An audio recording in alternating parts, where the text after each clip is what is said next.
Hey, Well, champ. the champ is here.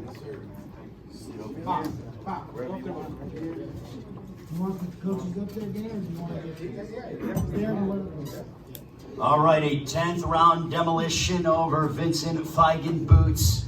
And still the IBF super middleweight champion of the world in front of his hometown here at the Bridgestone Arena, Nashville. A round of applause for the champion, Caleb Sweet Hands Pike. The floor is yours, champ. Congratulations. Appreciate you, Ray.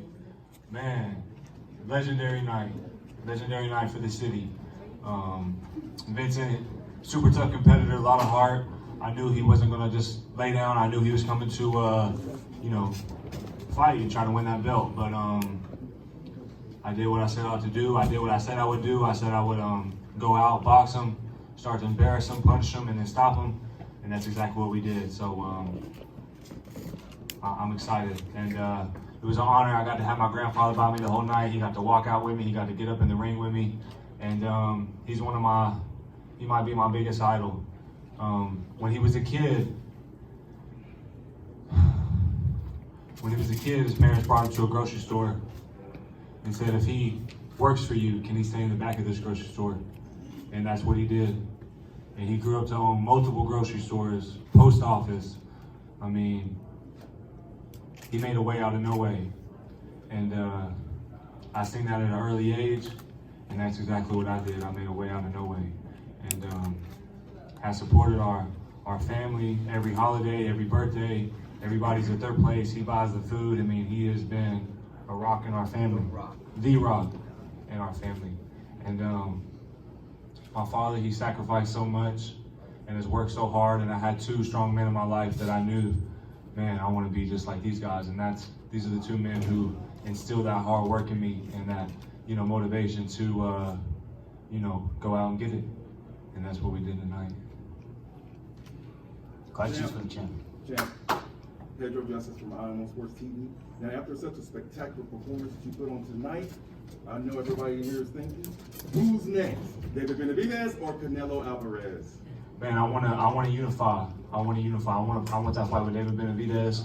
When he won that fight against Ronald Graville, he got dropped by Ronald Graville too. But when he won that world title against Ronald Graville, I was standing at the bottom of the stairs. And before he could even get to the bottom of the stairs, I was standing there asking him, when we gonna make this happen? And I don't see too many other fighters standing at the bottom of the stairs right after somebody wins, saying, hey, when we gonna get it cracking? And so I've been wanting that. I've been asking for that. I've been pushing for that. I know we're both young in our career. I know they're trying to build us up and turn that into a mega fight. But I'm a fighter, and there ain't no sense in waiting, if you ask me. So we can get it cracking whenever. Caleb, what did you think of the crowd? Did you hear them? How could I not? The whole city came out. It was a legendary night for the city. I mean, I don't even have to tell you guys. Look at everybody that came out. Just 20 fights, first time fighting in Nashville, and look at the crowd that came to support. So I think we're gonna be back real soon, and we're gonna sell the whole building out. So I'm honored that everybody came out. I may reside in Vegas, but as long as Caleb Plant has a world title, that means Nashville has a world champion. And I'm gonna be here for a long time, so Nashville's gonna have a world champion for a long time, so get used to it. Talk about that moment where you knocked something to Bigg boots and got the crowd really going. Blew him a kiss. Let him know, you in for it. I told you about to run into a brick wall. I ain't nothing to play with. And so I take this serious. Anybody who knows me knows I do not play around with this. This is my entire life. I have sacrificed everything for this. And I'm still at the base of the mountain. I'm not at the peak. I keep telling y'all I'm not the hunted. I'm still hunting. My sights are set high. And with just 20 fights and only 27 years old, I'm really just getting started. What do you think this fight can do for Nashville, building it as a fight city? Man, can do a lot. As you see, like I said before, everybody who came out, we had some great local talent on the card. A couple of guys, local boxers who didn't get to get on this time, but next time we stuck around, I'm sure we'll be able to get them on the card. And yeah, we're gonna turn Nashville into a fight city. So. Caleb, did it surprise you at all that throughout the entire course of the fight, with what you were throwing, you didn't land a single knockdown with Tiger Woods' durability? Did that surprise you at all? Not really. Like I said, I knew he was coming to fight. I knew that he wasn't just gonna lay down. You know, he's got a tight, high guard, so you know some of those hard shots was may have bounced him around a little bit, but it was kind of hitting him on the arms. A couple times I knew I had stumbled him, but I didn't want to rush anything, you know, force anything. I knew it was going to come. I told y'all before that this fight wouldn't go 12 rounds. Thus far, everything that I've said has been written in stone, and everything that my naysayers have said has been written in sand. And I told you what I'd do to Porky Medina. They said he knocked me out. It wasn't close. I told you I'd go in there and beat Jose Uzcategui, with the whole world betting against me, coming off a year layoff, a broke hand, no tune-up fight. I went in there and I dominated him, and I dropped him twice. We knew what I was going to do to Mike Lee, and I said tonight it wouldn't go 12 rounds.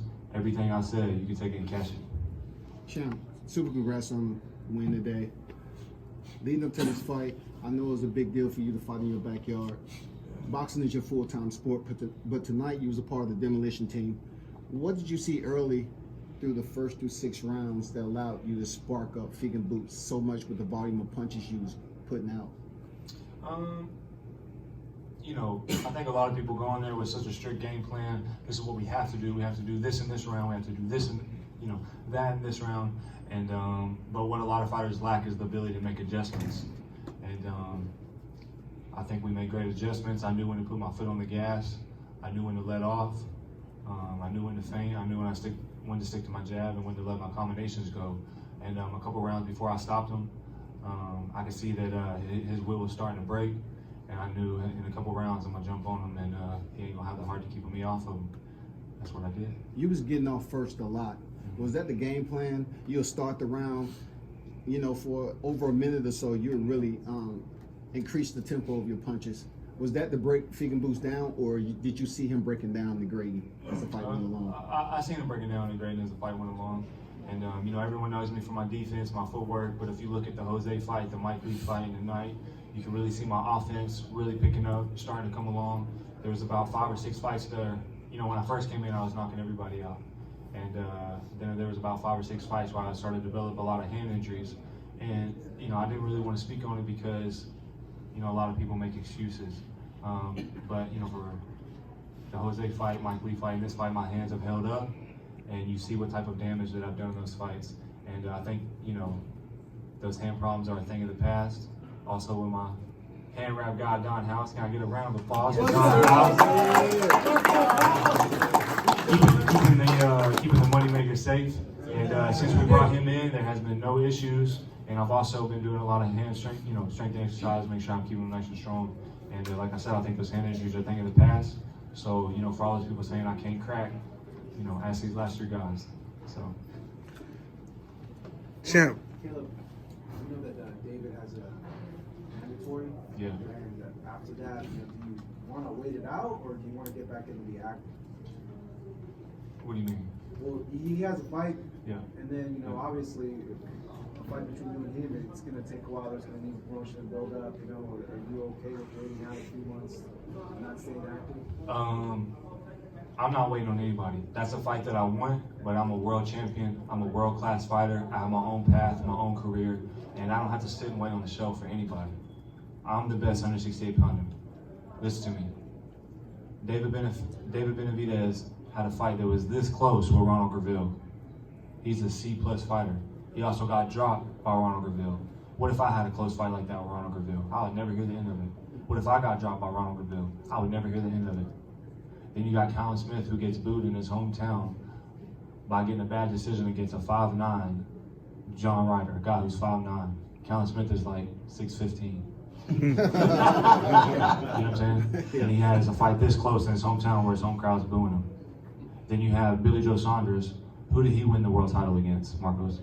You don't know. What about the last guy that he fought where he had a bad showing against his U.S. debut? Who did he fight there? Okay, but you're a boxing guy, you know boxers, but you don't know who they are. So these 3 are the champs. are having tough fights and bad showings against guys that they're supposed to be killing. And then you got a guy like Jose who's supposed to kill me, and I dog walk him. But I'm not the best 168 pounder walking God's green earth. Talk that talk. That's not. I'm not getting big headed. Those are facts. Did they have all three of those guys have bad showings against guys they were supposed to kill? Yes. Yeah. Yes. Same for your video. Yeah. Have you seen me have a close fight yet against quality guys? Maybe that's for a reason. Because, we can all sit here and say all the things that sound good, but there's no lies in boxing. When that bell rings, the truth's gonna come to light. So make sure you pay attention to the truth. Don't listen just to the hype. Have you gotten an indication that is the plan? It's going to be the next fight? I have no indication. Boxing, they want you to fight guys and, fight tough guys, and then you get a fight, and then you ain't 5 minutes out of the ring, and they already asking you who you fighting next. You know what I'm saying? So you know who I want to fight. You know what I want to do. I said it loud and clear. I'm not going to keep saying it. You know who I want to fight. You know I want a unification match. At the same time, I'm not going to sit on the shelf and wait for nobody. I'm the man to beat. So. You think it'll be that much tougher after this performance? I have to be honest, watching you box, I told you this at the MGM, you're one of the most entertaining fighters out there because you actually go out there and box and put in the work, and you're not standing out on the ropes and just stalling time round for round. So you think it'll be difficult for people that want to get in the ring with you or the matchmakers to find you a quality opponent? I'm not sure. I'm a fighter. So matchmakers make matches, fighters fight. All I can do is push for them. I can sit here and tell you who I want to fight, but it takes two to dance. And there's also people who make those fights happen. So I'm a fighter. I only have 20 fights. I don't get to just pick and choose when and where I fight. I have to say so, but I also have a team around me. So I can't speak for no other man. The only man I can speak for is myself. You know what I want. I want big fights. I want tough guys. This guy was ranked number 3 in the world. Number one is vacant. Number 2 is vacant. Vincent was ranked number 3 in the world in the IBF. That's the belt that we fought for. He was my mandatory. If I didn't fight him, I would be stripped of my world title. That would be silly of me to do. I fought my mandatory. I won in fashion, and I'm ready for whoever's next.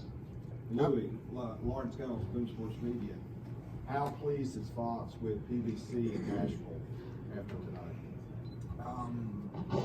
I think it speaks for itself.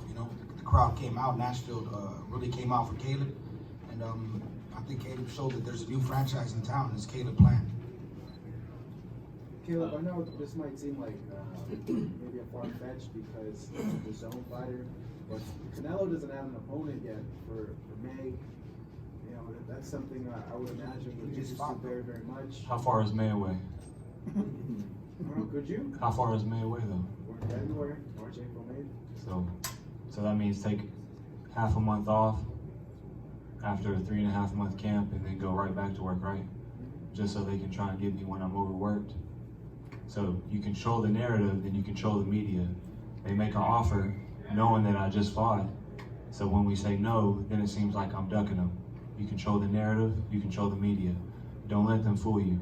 Like I said, I'm a world champion. I'm a world-class fighter. I'm on my time. This is CP time. So that means Caleb Plant time. So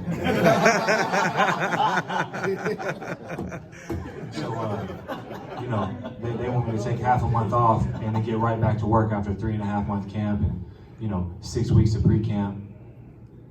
Like I said, don't be fooled.